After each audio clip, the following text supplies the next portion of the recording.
How is it going? Welcome to my channel, Motoverse Official.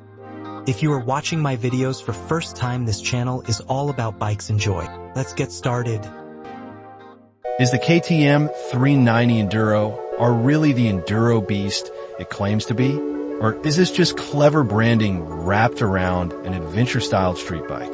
Today, we're diving deep into what the 390 Enduro R actually is, what it isn't, and whether it deserves a place in your garage as your next off-road companion. So, buckle up. This is the full breakdown of one of the most fun-to-ride bikes of 2025. Is it really a Enduro?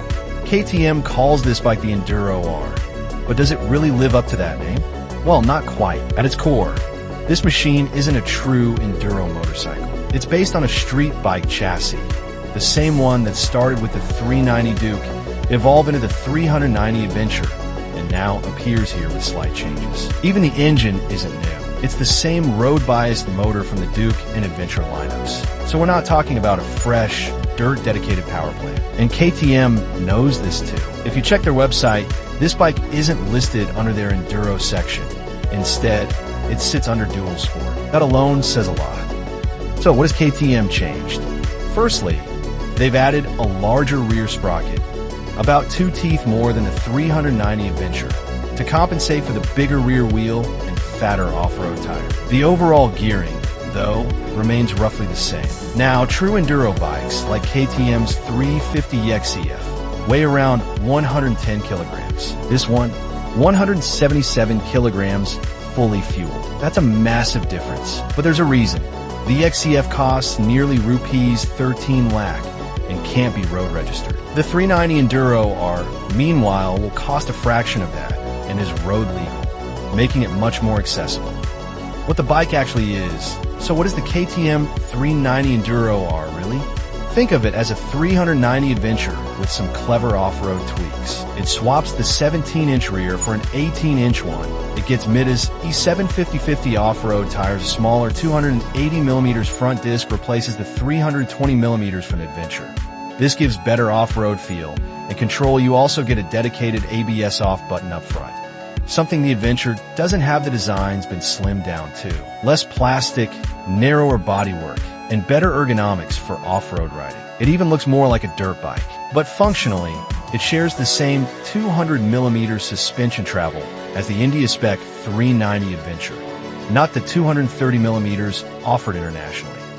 With actual ride experience and what it feels like, now here's where things get interesting. Despite the spec sheet being a letdown for hardcore Enduro fans, this bike rides really well. Even on small and medium jumps, the suspension handles it without falling apart. KTM has reworked the damping and added more preload, which really helps keep things under control off-road. And remember, this suspension is adjustable for damping, though not preload. Still, the factory setup feels better tuned than the 390 Adventure's soft setup.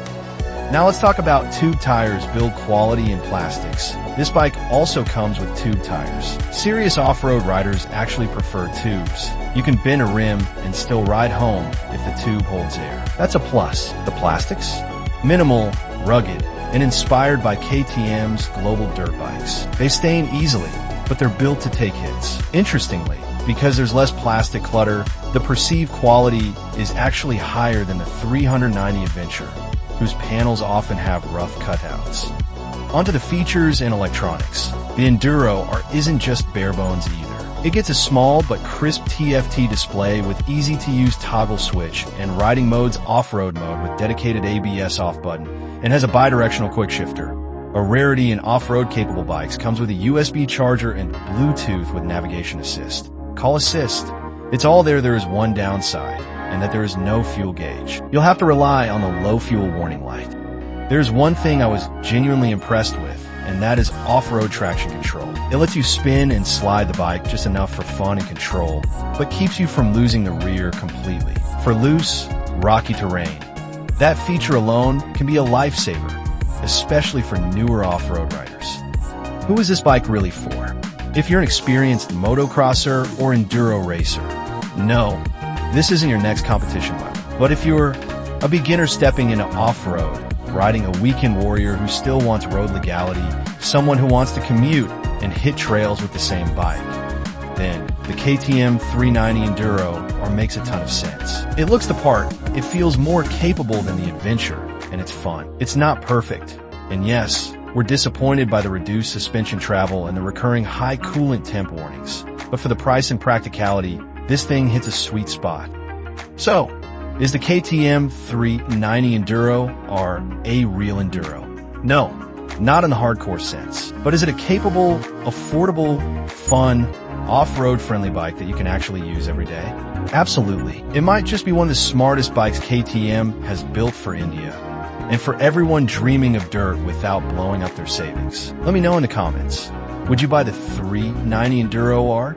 Or would you go full send and save up for something like the 350 XCF? Don't forget to like, share, and subscribe for more deep dive bike content like this. See you in the next one. If you have watched till the end, thank you very much for watching the video. Want to get updated about bikes first before anyone else hit subscribe and stay notified.